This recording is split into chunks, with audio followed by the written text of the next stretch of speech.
let me just prep things up and we can get right into it because it is a doozy, folks. We starting off Monday, October 10th, 2022 with a big one because it is official. The Malaysian parliament has been dissolved. Okay, I put in the title that the government is not alive.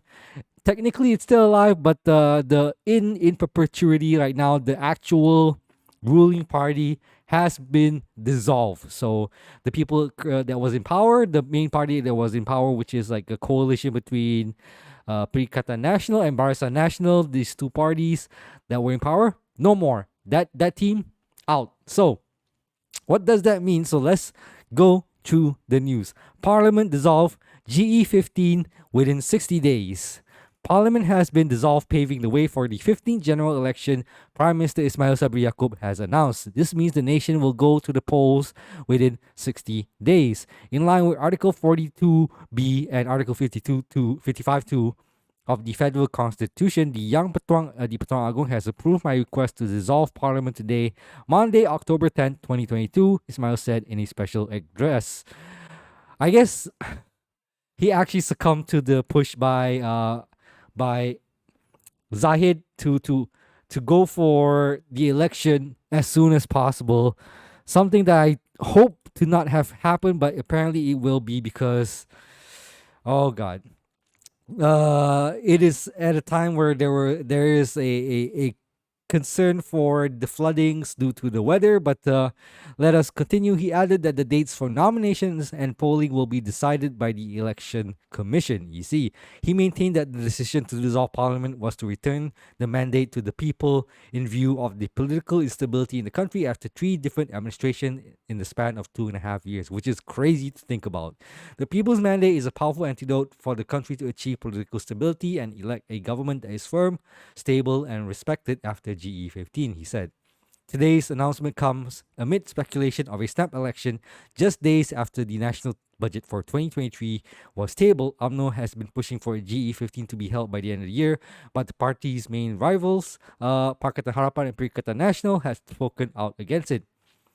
Leaders from both PH and PN have cited the monsoon season, the economic situation, the effects of the pandemic, and year-end festivities as reason to delay the polls to a later date. But they choose not to because they realize that now's the time after the budget tabling, which we'll get into the highlights.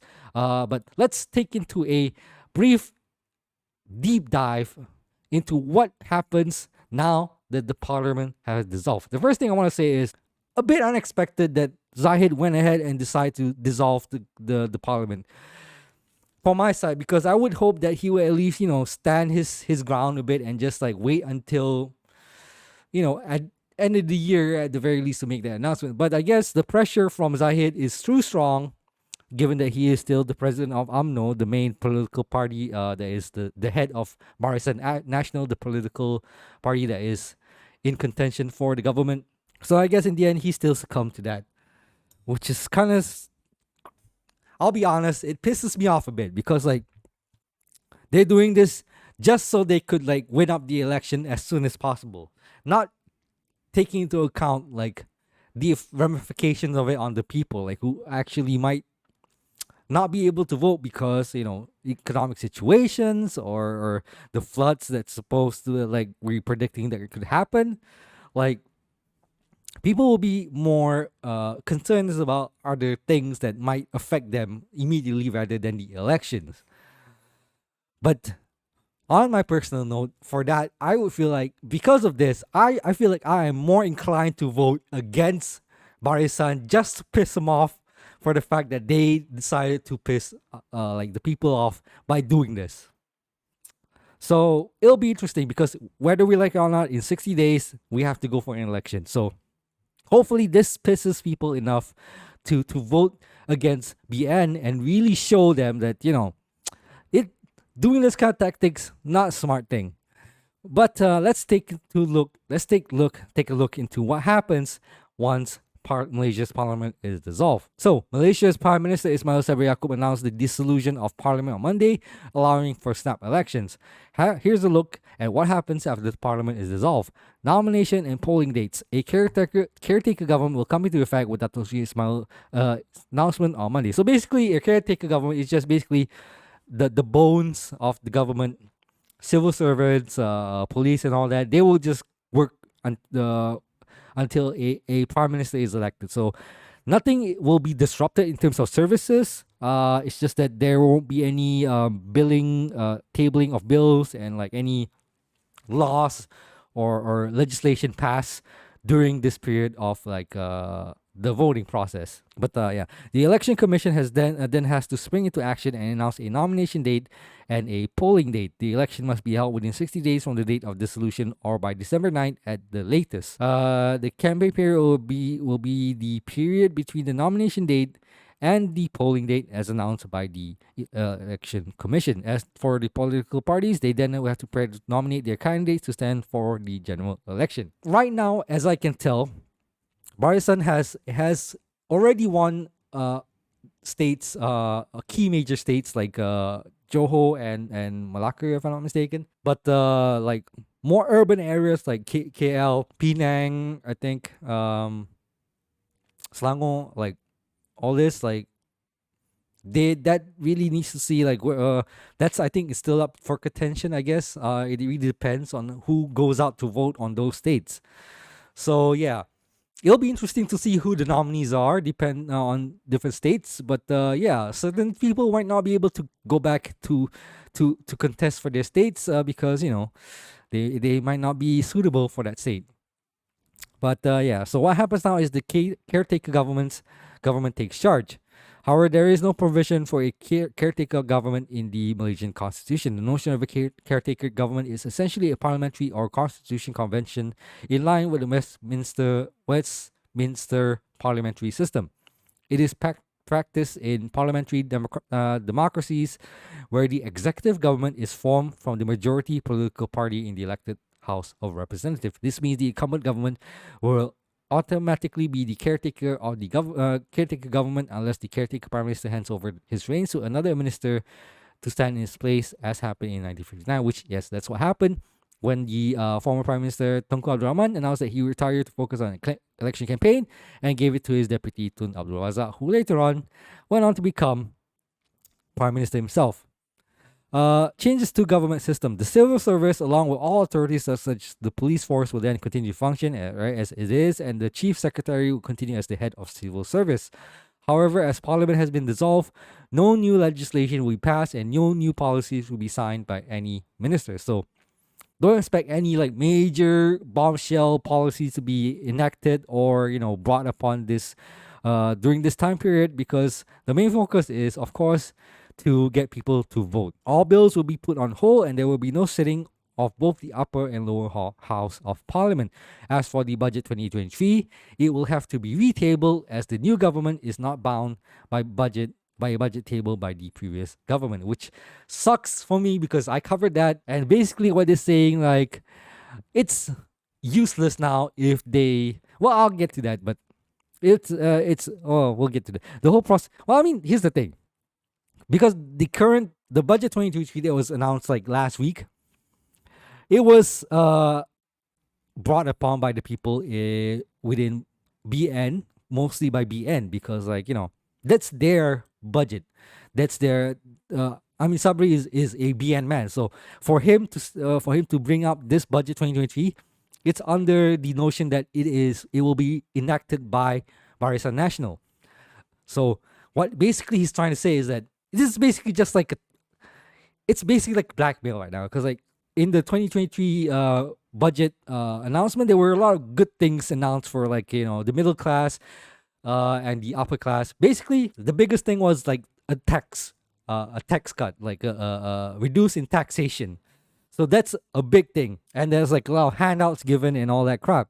But the one thing that was mentioned at the end of it is that this budget can only be enacted if Barisan Nasional wins, which is kind of shitty to think about. Like, if it's so good, why not just let whoever wins enacted the budget?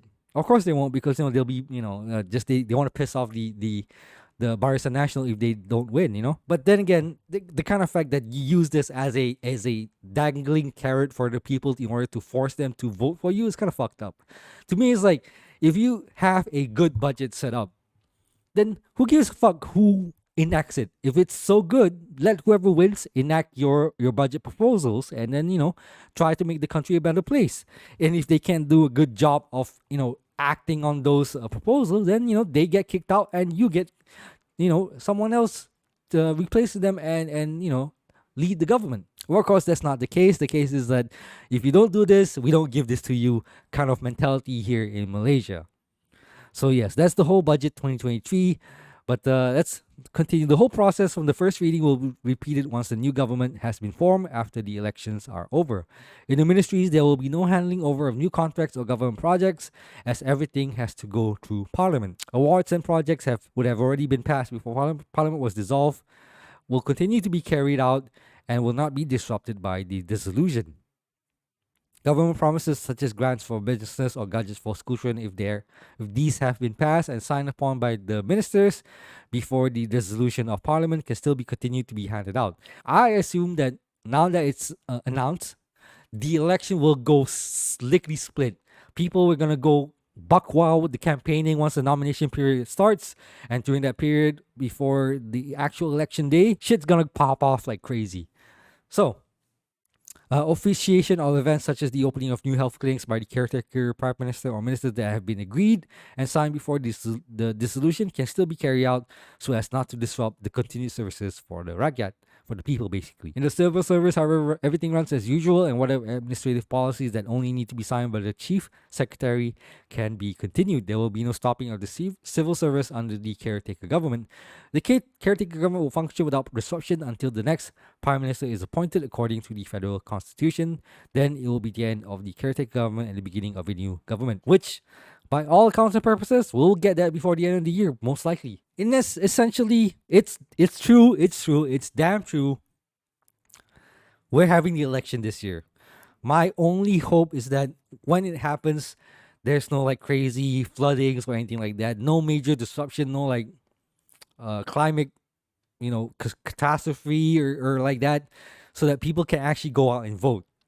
And also, what I can really hope is that BN doesn't win. But I, I actually hope that the election wouldn't happen this year, and I was proven wrong. So that's a L on my side and a dub for theirs. So I'm worried that I might have to take another L after this, given that BN might have a better chance of winning this time around. So yeah, I don't know. It really depends on how the opposition are going to campaign for their party, because like if they can do a good job of like rallying the base, rallying the voters, bring the fan sitters to their side, that they have a shot. Because let's be real, the real reason why the last government, the government that was elected by the people failed, is because we had a shitty leader by the name of Dr. M. All right, the Thanos of our country.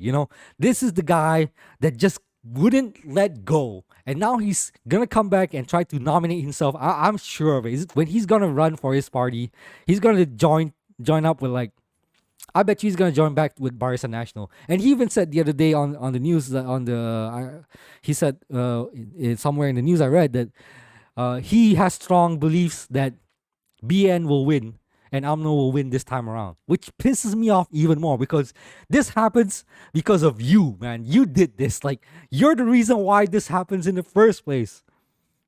So if anything, I would want to hope that at the very least, I would want to try to at least piss him off so that his prediction doesn't come true. And I want to vote for like the opposition, so that just to show him a last middle finger at this point. But then again, it could, in the end of the day, snap back against me, because oh god, I do feel like it might be working. The thing I want to talk about is how does the Malaysia election system works, and how many what parties are currently in play right now. So So this one, a facts box, how Malaysia election system works by Reuters, is an interesting one. So let's take a read on this. Malaysian Prime Minister Ismail Sabri Yaakob announced the dissolution of parliament on Monday, paving the way for the nation's 15th general election at a date to be fixed by the Election Commission. Here is the breakdown of how Malaysian election works. The election system. Malaysia is a parliamentary democracy and a constitutional monarchy in which the king plays a largely ceremonial role, although he has certain discretionary powers. Elections are held every 5 years unless the prime minister calls for an early poll. The election process is based on the first past the post system, which means that the party that wins 112 seats, the number needed for the simple majority in the 222-seat lower house of parliament, will form a government. An election must be held within 60 days of the dissolution of parliament, which means the upcoming vote should be held by December 9th. The voters, about 21.1 million Malaysians, are eligible to vote in the upcoming election, the law minister said in December. Some 5 million will be voting for the first time, largely as a result of the government lowering the minimum voting age to 18 years from 21. Voting is not compulsory and turnout fluctuates. In the last 2018 polls, 82.3% out of nearly 50 million voters cast their ballots, one of the highest in Malaysian history. So here's the main point. When there was the highest level of voter turnout, that's when Barisan Nasional lose. So in order for the opposition to win, they need a really high turnout, which is not easy considering that it'll be held during flood season, monsoon season, and near the year end, which is like probably like a lot of people would go on holidays rather than actually go to vote, unfortunately. So it's really on the opposition to be able to convince a lot of the voters that went and voted last time to really come out in full force again. Now they have a few things going for them, like the recent corruption scandal cases from mainly UMNO people, which is like the major party of BN. If they can use that to their power, that's probably a way they can rile up the base.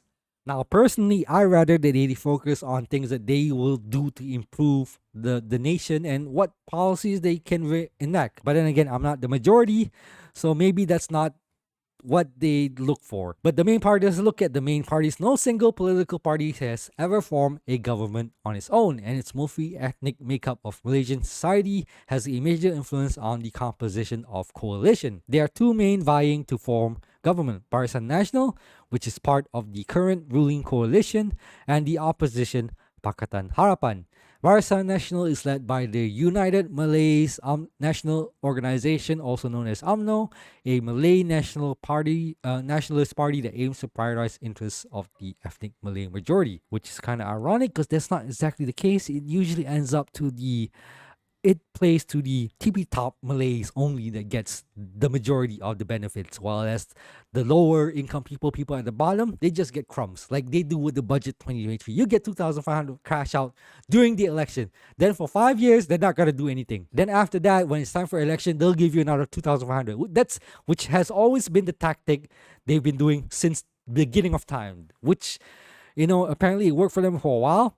And it might work again for this time. The alliance, which includes smaller parties representing ethnic Chinese and Indian minorities, governed Malaysia for 6 decades before it was toppled by Pakatan in 2018 polls due to widespread allegation of corruption. But UMNO returned to power in 2020 as part of another alliance after the Pakatan-led coalition collapsed. The opposition, Pakatan, is a multi-ethnic coalition led by the Reformers Party, Parti Keadilan Rakyat. Pakatan Harapan won the 2018 election under the leadership of former Premier Mahathir Mohamad, but lost power 2 years later due to infighting. Anwar Ibrahim currently leads the alliance. Here's the also other main issue, is the fact that Anwar Ibrahim is not able to gather the votes. He's not able to rile up the voter base. Mahathir was able to do so because he is a cult of personality, whether I want to admit it or not. He still has a stronghold on the people.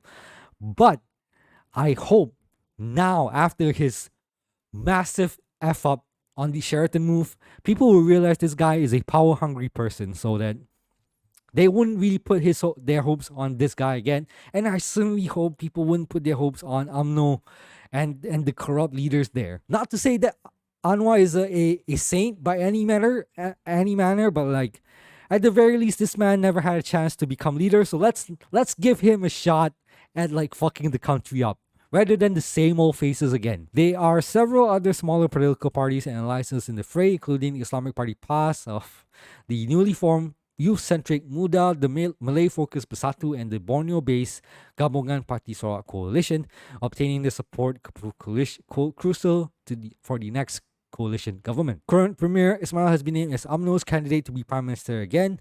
Other parties haven't named their candidates for the premiership yet. Campaigning lasts for up to 15 days, so one day of polling, the election commission typically declares a winner on the same night. So this is interesting for me because like they actually put Ismail back as the candidate to prime minister. Now, hopefully that they follow through with that. I don't know if there's any precedent in that UMNO gives a candidate but decide to switch it up at the last minute after they won. Let's hope that's not the case. But I am kind of surprised because I thought Zahid will be the one nominated. But I feel like what will happen is he's gonna be DPM or at least play a crucial role in the government if BN wins. Other parties right now, my main thing, I think Pakatan will probably push for Anwar because that's the only person that they can really push for. They can't push for a non-Malay. It's impossible for a non-Malay to be a prime minister, unfortunately. And other parties, I don't know if they're going to create their own coalition or they're going to join with either Barisan Nasional or Pakatan.